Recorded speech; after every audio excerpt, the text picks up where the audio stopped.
Good night. Welcome. I'm gonna start this talk, this first activity of Echoes, this series that we're gonna start here at UB Galleries. I'm really excited to start this because we've been working on this quite some time now. I just want to start giving thanks to Anna Wager, also to Mary Gordon, to Eric Huck, to Paul Calandra that is there helping us. Thank you also, that is not here, Jason Seeley, Nick Osnes, Emily Reynolds that is not here, but she's been helping us with all the social media and promotion, and also to Robin Lee Jordan, she's helping me with a couple of workshops that we're gonna have on visual poetry as well, and also Professor Carlos Amador that's helping us to connect some dots in Latin America, South America, mail art net that we are building. So, okay, this first talk, this activity is a brief introduction to visual poetry. What is visual poetry? And I don't want to do like a greatest hits type of definition of visual poetry. I think you can find many anthologies, many books already that where you can find like this type of collection of works. But instead of that, I want to give you a couple of questions for you to think about and to create your own criterion towards what is visual poetry. So I want to start by telling you a story about this Ramon Llull. Ramon Llull was a polymath, logician, and philosopher from the 13th century. And what he wanted to achieve was to basically seek the truth with figures. Which truth? God. What he wanted to achieve eventually is using these diagrams that you are seeing is to persuade people that were not Catholic to start believing in God. So the way he used these figures was, you can see like words inside of the circle, like greatness, eternity, power, wisdom, will, virtue, truth, glory, all these properties of God. They were, according to him, if you find a way to combine them infinitely, eventually you can create an argument to persuade the other person. I'm oversimplifying the argument here, but pretty much what he wanted is, through these figures, to persuade the others to believe in God. So that was his truth. But many centuries later, Borges, he wrote this essay about him, Ramon Llull's thinking machine. And it's really interesting because, and you can see it as well. He says, let us select a problem at random, the elucidation of the true color of a tiger. I give each of Llull's letters the value of a color. I spin the discs, and I decipher that the capricious tiger is blue, yellow, black, white, green, purple, orange, and gray, or yellowishly blue, blackly blue, whitely blue, greenly blue, purplishly blue, bluely blue. Adherents of the Ars Magna. Ars Magna was the name of one of the works of Ramon Llull. Adherents of the Ars Magna remain undaunted in the face of this torrential ambiguity. They recommend the simultaneous deployment of many combinatory machines, which, according to them, will gradually orient and rectify themselves through multiplications and eliminations. So basically, he is like translating what these machines do, right?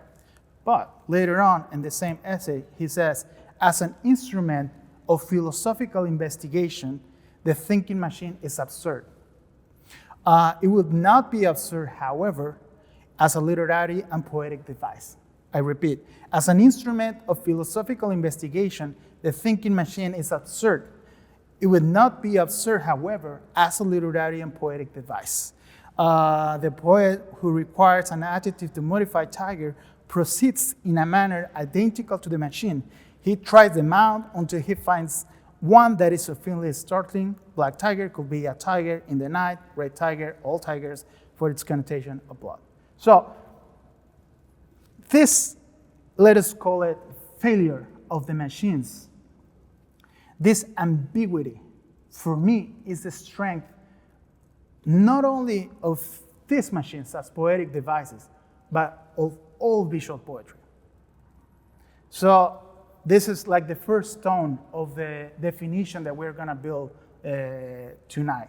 The ambiguity as a strength, and this failure of the machines of conveying a traditional meaning is actually a success in terms of poetic perspective. So visual poetry starts with this failure, let us call it, like this ambiguity of the meaning. And then if we give like a step forward, we can start defining the visual poetry in two ways. First, the forms of the visual poems. Ideograms, constellations, palindromes, typograms, pictograms, etc., etc., etc. All of the caminata figurata, I don't have it here, but this caminata figurata is the concept in which the ancient visual poetry was conceived as the imitation of figures, like Ramon Llull, like ideograms, like constellations, like palindromes, caminata figurata. It was this concept that explained that visual poetry was the imitation of figures, okay? That's number one, like the first step, the forms of the visual poetry. Number two, the medium of the visual poem. What does that mean? Lettering, object, handwritten poems, typography poems, and collage poems. Of course, there are other mediums, but here, only in this index of the Bispo Anthology Visual Poetry, that is one of the most recent anthologies of visual poetry that I know. This is really important because we start with this failure, and then we have right now like the forms, and then also the medium of the visual poem. So step by step. So visual poetry, according to Gomringer, the godfather, let us say like that, of concrete poetry, which I'm gonna talk a little bit more in other slides. So he says, the term visual poetry was even used to distinguish it from a second important branch of the new poetry, namely auditory poetry, because audio texts also possessed their qualities as writing. Over time, this terminological identity has been increasingly challenged by new authors and textual production procedures. The concept of visual poetry began to detach itself and was reserved for those new procedures. Okay. This is the point where I propose at least 4 questions for us to go more deep into the definition. So visual poetry is not only the forms that the visual poem can take, and visual poetry is not only about the mediums of the visual poem can take. It's more than the poem itself. So what is that? What is that thing that is more than that? So I propose 4 questions that hopefully at the end of this brief introduction, we can have an idea. Number 1, can this poem, the visual poem, be read or seen? Number 1. Number 2, what makes a visual poem and not something else? Number 3, what happens when the visual poem stops imitating reality? This is key for what I think visual poetry is currently. And number 4, I think the most important aspect for me, at least in a contemporary perspective, is how can we frame visual poetry? So having in mind these 4 questions, I'm going to try to land it in a more contemporary definition of visual poetry. So, for instance, just to put some examples, this is a poem, let us say, of Ulises Carrión. Ulises Carrión is a Mexican poet and also artist, and he's well known for making this twist to the text. So here, I'm going back to this at the end, but this is something that under the traditional way of understanding visual poetry, we cannot define this as a visual poem. We need more. That's what I will make emphasis on that more. So here, for instance, this is a piece which is called If This Is Gossip. So for instance, here, in gossip, he defines visually gossip as an information chain. Then he says, this is a rumor as a multiple movement, right? This is a slander, like a definite target. So how these things are visual poems? Also, another example. Mirtha Dermisache, an artist from Argentina, really important visual artist from Argentina. This, when you see this object isolated in an abstract way, it doesn't really tell us much. Maybe just illegible image. But when you frame it, it will tell us something else entirely. So I will back to Mirtha at the end. So I'm not going to start in order the questions, but I'm going to try to cover them all. So what makes a visual poem being a visual poem and not something else? I think it's necessary to stop briefly, like in the, let us say, the canon. If one can say the canon of visual poetry, if there's something like that.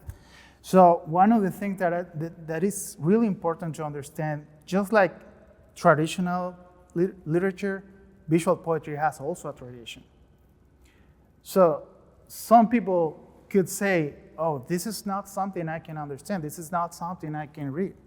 But it's the same thing with literature. You cannot understand literature unless you have certain knowledge somehow to understand the code of. It's the same thing with visual poetry. So in this canon of visual poetry, there are some, let us say, perspectives that people have insisted on before.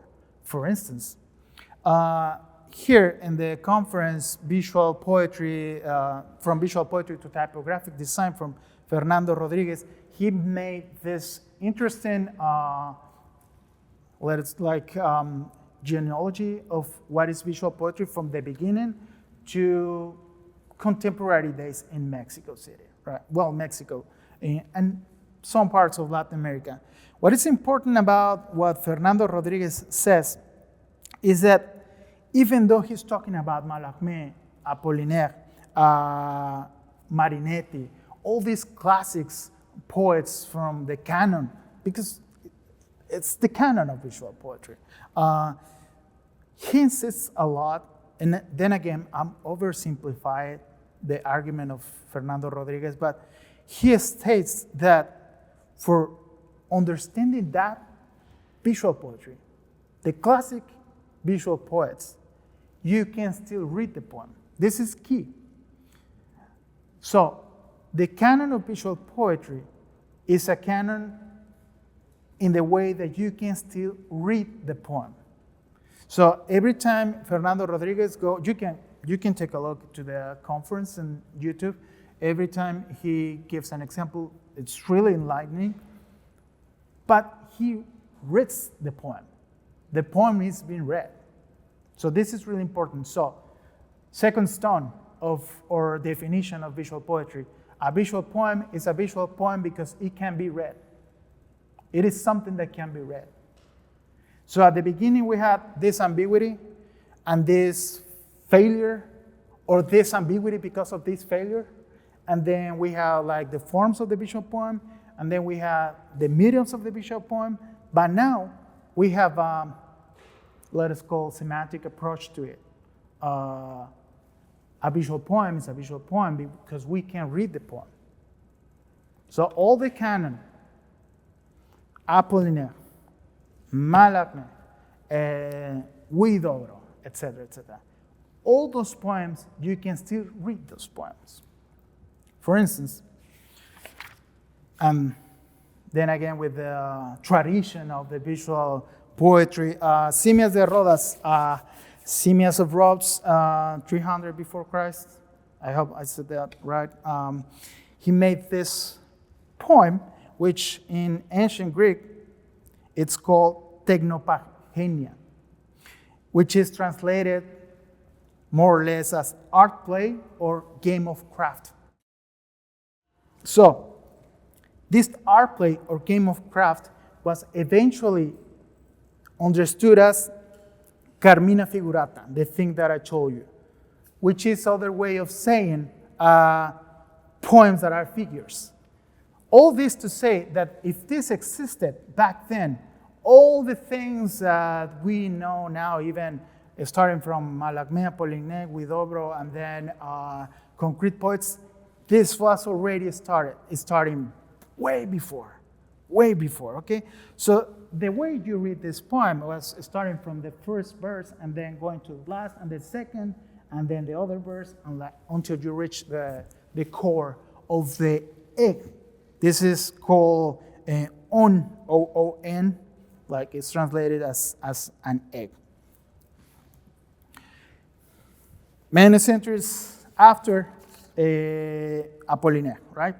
I'm gonna give like this big jump to this poet because he's well known as the poet whose calligrams really projected visual poetry as a visual poetry, not something else. But then again, here in this visual poem, that is It Rains, the poem, you can still read the poem. I mean, if you know French, you can still read the poem. So if you see closely the poem, you then can read the poem. This is important because this is something that not only Fernando Rodriguez will state, but many other critics and many other people that study visual poetry.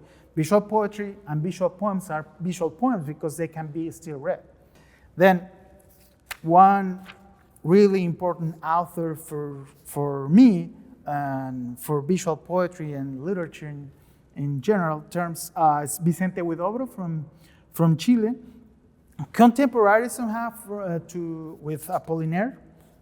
They are contemporaries. I think they somehow achieve the same conclusions of visual poetry with different means, which is interesting. But the thing that is interesting from Huidobro is that Huidobro was a creationist. What is this? I'm not gonna get into the nuances of that, but basically he stated that the poet is a little god. So by saying that, Huidobro is saying that visual poems are objects that you place in the world. They are not only imitating reality. And that's the important part of this. We are moving like gradually to like, this is, so visual poetry is not only about figures, and visual poetry is not only about imitating reality, so they can also put objects in it. So, okay. And this is for me one of the moments. I'm gonna make another jump, like a couple, because Huidobro is from 1920s, something like that, and then I'm gonna make a jump to Eduardo Llanos Melusa, also from Chile. And this is really interesting because if Huidobro says that visual poems are objects that you can put in the world, what happens if the object is not imitating reality in a literal way, in a figurative way? What do I mean by that? Here, the rotors, the rotors of the helicopter, it says helicopter, right?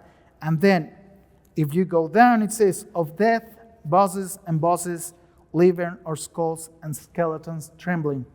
And then you go further. How to forget the clatter of those stuttering machine guns, furiously devastating the snipers stationed on the rooftops and roofs of those buildings near La Moneda. Memory, garbage dump of images. Why embellish you writing verses in the air. Okay. You can see here an object that is an helicopter, but what is stated in this poem is something else entirely. It's not talking about the helicopter. It's talking about the coup in Chile in 1973, and the violence specifically is pointing towards another type of object. So this is when, for me, visual poetry starts getting interesting. Not that before it was not interesting, but here, when you start like detaching from literal reality and you start pointing towards, let us call social objects, then the poem itself becomes something else entirely different.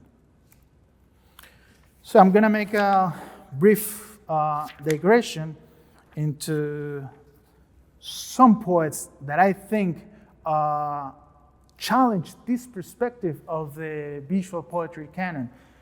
Then again, visual poetry canon, there are poems that still can be read, and there are poems that were written imitating reality, or poems that somehow were figures. General terms.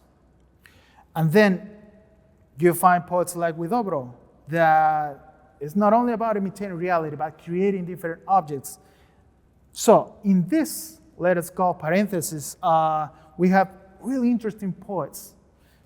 One of them is Melusa, one of them.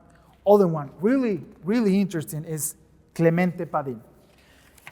Clemente Padín from Uruguay is really important to us because he not only took the medium of visual poetry and stopped imitating reality, but he added, let us say like that, objects, different objects to challenge somehow that reality. So the abstraction of the visual poem here, it was not only an excuse to depict figures.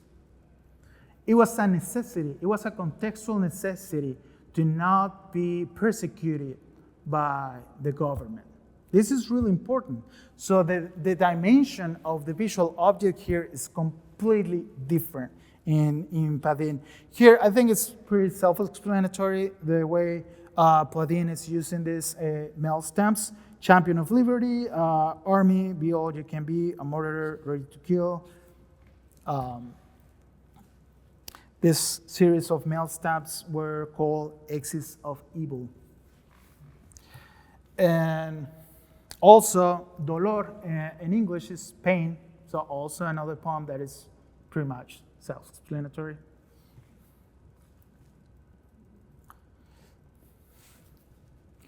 So Padín made these movements, really interesting movements with the image and the icons into, criticizing more than just imitating.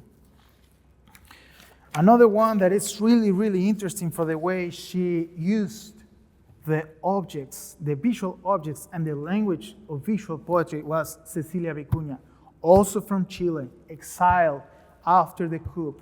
She lived in London, if I'm correct, and from there she used the language of visual poetry, but completely influenced by Andean indigenous philosophy, and she tried to, it was not only about doing these typography experiments, but it was also about printing this organic movement of the indigenous Andean philosophy, cosmovision.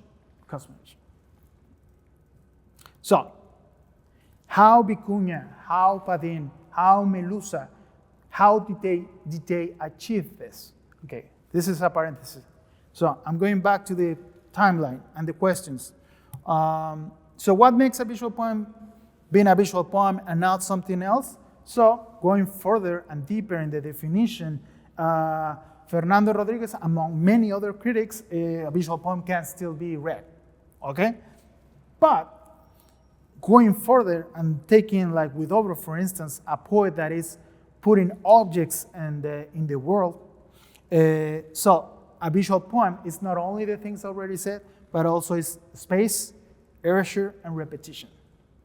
Okay, a nuance in the definition of it.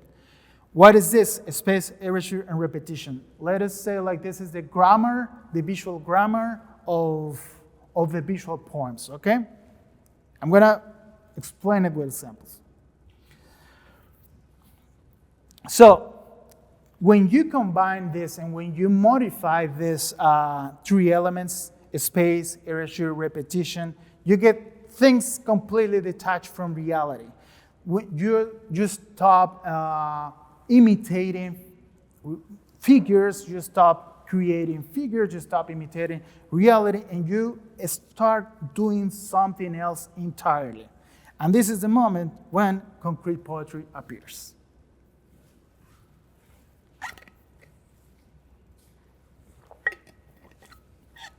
Concrete poetry, it's gonna be a moment, a really important moment in the, let us call like genealogy of visual poetry, because a concrete poem is gonna be still a visual poem. It's just gonna be more in use of these things, intentionally. So what is concrete poetry? Ellen Solt says, the concrete poet is concerned with establishing his linguistic materials in a new relationship to space, the page or its equivalent, and or to time, abandon the all linear measure. Put another way, this means the concrete poet is concerned with making an object to be perceived rather than read, purely aesthetic information. So, in other words, the concrete poet is basically putting it at the same level, words and space, words and erasure, words and repetition. It's not only about, not anymore, it's not about being able to read the poem. So that was the first part of the definition of the visual poem, being able to read the poem, this game of craft, like they call it. No, this is something else. By using repetition of letters, erasure, and space, the poem cannot be read anymore. And this is key. This is why the concrete poetry is a moment in which the poem is like, okay, I see letters, but I cannot read them. For instance, even though Colleen Thibaudier, she's Canadian, even though she was not like in contact with the concrete poets, I like this example of the balloon because you can see there how the words,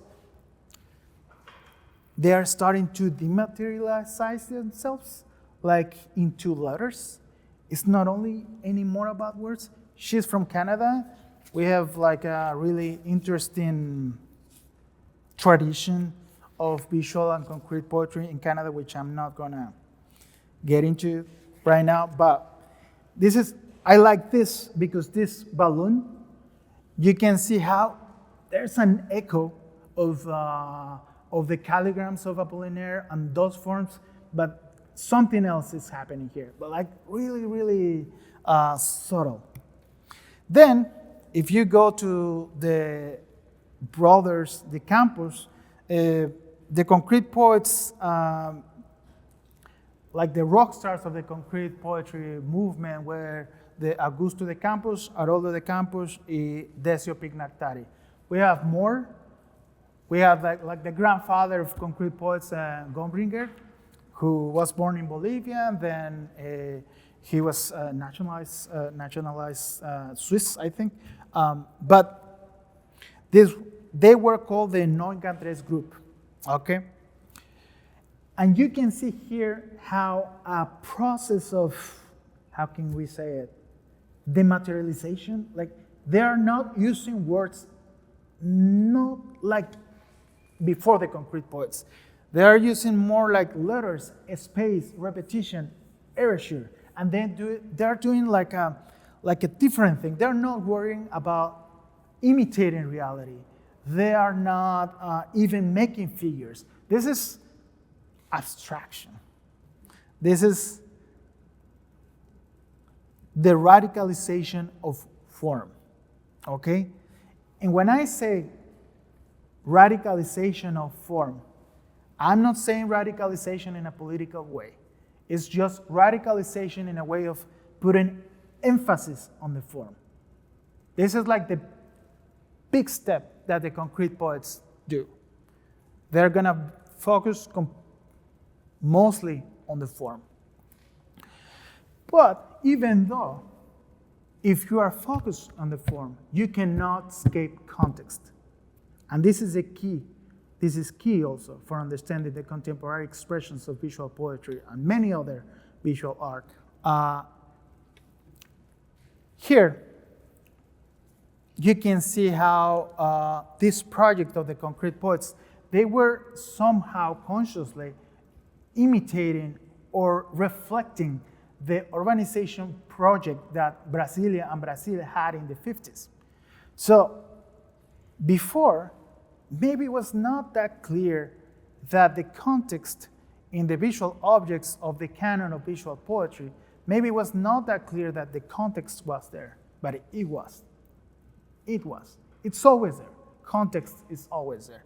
But here with the concrete poets, it's really clear how with the visual architecture of the poems, they were, how Brasilia were being built with these big architectural designs, and they were aiming for this modernization of the city. This is concrete poetry. This is concrete poetry. It's the same thing. And there's a slightly critique of the, let's say, capitalism, but really slightly, really subtle. Here, like beba coca, Coca-Cola, babe cola, beba coca, babe cola, Coca-Cola, cloaca. It's really subtle because it's also like a really aesthetics critique somehow. Another poem from the brother Augusto de Campos, amor, amor, amor, amorte, mortem, mortem, amorte, more, no? Like putting together love, death, and fear. All this just to show you how they were dematerializing the language. They were not using words in the same way the people before them were using them. One example that I really like that I learned in the Professor's Reads class that is here is a poem, Cidade, City, City, from Augusto de Campos, because there you can see clearly how the concrete poets were reflecting the technical, how you call it, progress of the cities. The way the words agglomerate imitated the way people agglomerate in the city and the city themselves. So there's a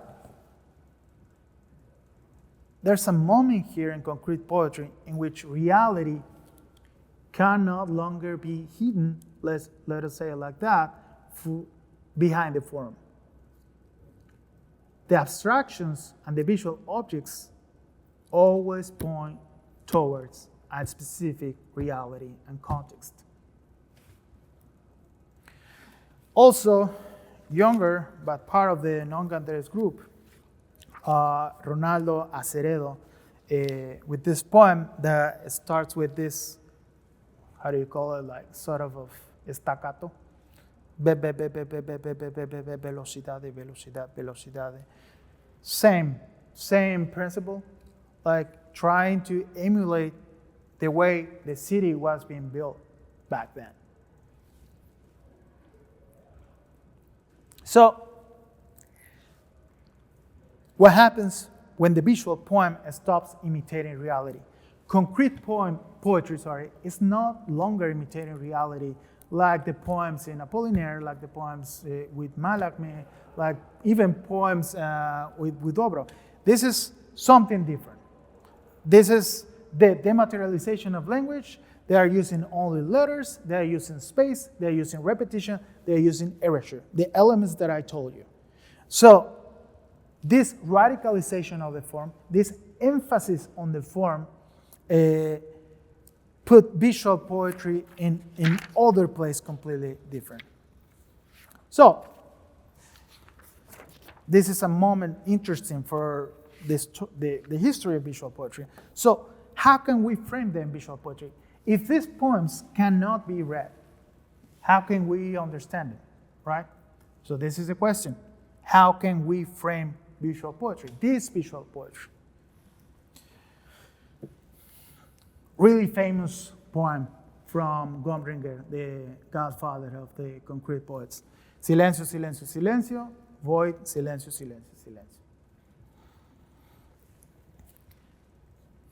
For Mallarmé, says Kim Knowles, silence constitutes the basic structural framework of the poem, that which imposes on the text a rhythm of presence and absence.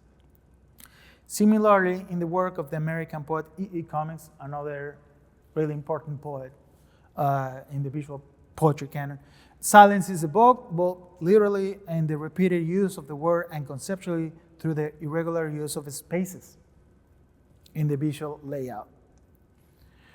So, Gomringer too expresses the correlation between space and silence in his concrete poem, Silencio. Here, the repetition of the word silence presented in 3 vertical columns is pierced with an empty space at the center. The proficiency of linguistic signification is thrown into question since, ironically, silence is expressed far better, by the void of signification than by its actual signifier.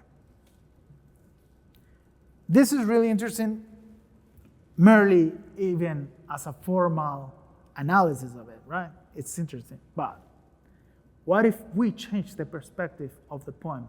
What if we frame it differently? Richard Haswell says, when spoken, the word silence contradicts its meaning. Gomringer's concrete poem creates a new and better word for silence, the void in the middle. That space, that absence is now filled with an eloquent presence. So then, what is the better representation of a dead person?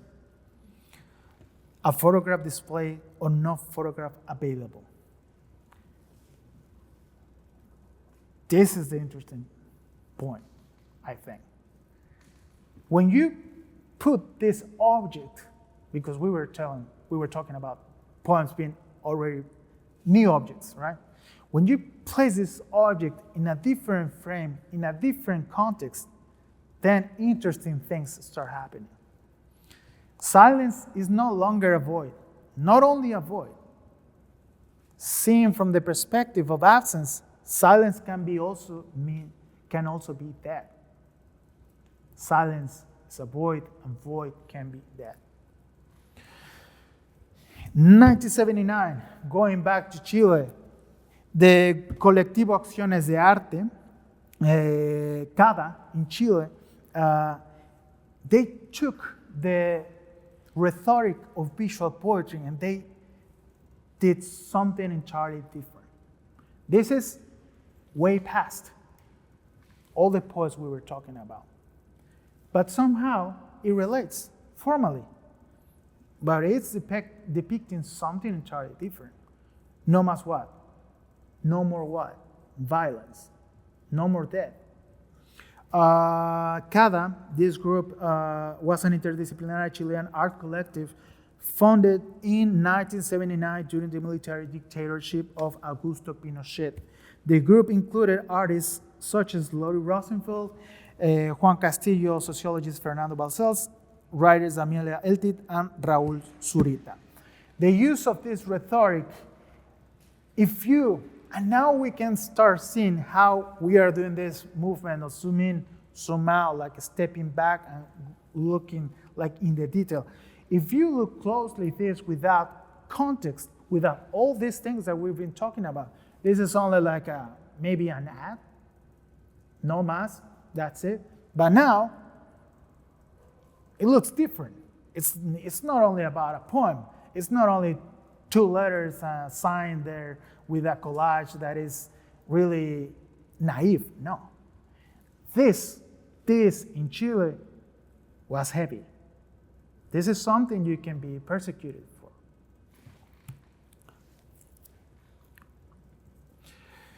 Then, what Lottie Rosenfeld did, she took this sign and put it in someplace else different. It was no longer about the page. The page was the space. And I'm not saying the space in the page. I'm literally talking about taking the space, the public space. And this was really important in South America back then. Doing this without context is like, okay, what is that? It's a cross? No, it's a cross in Latin America, in Chile, under the dictatorships. So concrete poets, concrete poems, and all this language, it was not naive. It was not like just a gamecraft. It was something else. It was charged with another meaning. Also, around the same time, Luis Pasos, he belonged to the Grupo Los Treces, the group of the 13, a group also of artists in Argentina that somehow they were marked by the brief return of Perón, and the climate, the political climate was also really harsh back then. And it's the same, kind of the same gestures in terms of taking the space and using it for the people, being the people, the letters, the characters themselves. So then again, it's not only about putting figures there or imitating or doing this gamecraft. This is something else. It's not only about making figures. It was about putting people in public spaces which was not allowed. It was heavily forbidden at least. So, under this context, techniques of visual poetry that could be understood as naive games, naive formal games, they took an entirely different dimension. And a redacted document that isolated could mean a simple game of blackout poetry. You know, this blackout poetry is I don't have something to write on, but you have something and you start like marking and you found a poem, right? But this exercise of blackout poetry, put in context, framed, is something else entirely. This what you're seeing here is a redacted document of the disappearing students in Mexico. So how can we frame visual poetry? Context. Context is really important. So we had at the beginning a failure of meaning. The ambiguity, it was the strength of visual poetry. Then we had two ways of starting to understand the visual poem: the forms, calligrams, etc., and the medium, handwritten, etc. Then we came to understand that the visual poem, it was a visual poem because it can be read. But then we saw that poems, because of concrete poetry, they were no longer imitating reality, so then how can we read those poems? So, in order for us to start understanding those poems that are detached from reality, we need context. We need context. For instance, here, you can read here, well, I think you cannot see it, but it says Lonquín, Chile. This is a visual poem from the poet Juan Luis Martínez, also from Chile. And this is the place where the manuscripts of Pinochet were found. So if you don't frame this poem, if you don't step back and see the big picture, you cannot read the poem. If you only focus on the form, you're only going to see the form itself. You need to step back. You need to zoom out to understand these poems. So it was really interesting for me to find out that Huidobro had literally written this in the Creationist Manifesto. because for me this is really important. And then when I read it, I was like, no. But I think all comes to this. Everything that is abstract is concrete, and everything that is concrete is abstract. What do I mean by that? When you look closely, a poem like this, like the Mirtha Dermisache, you only see illegible forms. Then you step back, you zoom out, and you frame it into a specific context in a concrete context. So everything that is abstract, when you zoom out, you make it specific. And everything that is specific, therefore, if you zoom in, you make it concrete. So the difference, going back to the Clemente Padín, to Cecilia Vicuña, the ones that I told you at the beginning that I made a parenthesis, the difference between this and the other, let us say, the canon of visual poetry is the intention on putting emphasis in the context rather than putting emphasis on the form. And by doing this, all these poets, like Amanda Berenguer from Uruguay, they are taking the space.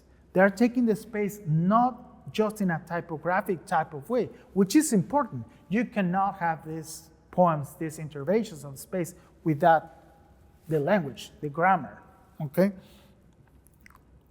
So all these poets, Vicuña, Padín, also Berenguer, Zurita, all these poets, they intentionally put emphasis on the context rather than the form. The form is a necessary condition, but it's not enough. So, to start landing on why we are here, what happens when you take these visual poems and put them somewhere else, not only in public space? What if you start circulating them? This is a collective poem called Revolution from the visual poets, Mexican visual poets, Araceli Zúñiga y César Espinosa. What they did was to commission with this template a collective poem. Many parts in Latin America, Europe, Mexico, so many artists, they were doing this intervention, and this is arte correo, mail art. It was not the same thing as they did in New York. In New York, where mail art was like born, but when Clemente Padín or Araceli Zúñiga or César Espinosa, when they did mail art, it was different. It was about communicating a different message in moments where it was really hard to communicate due to the political climate.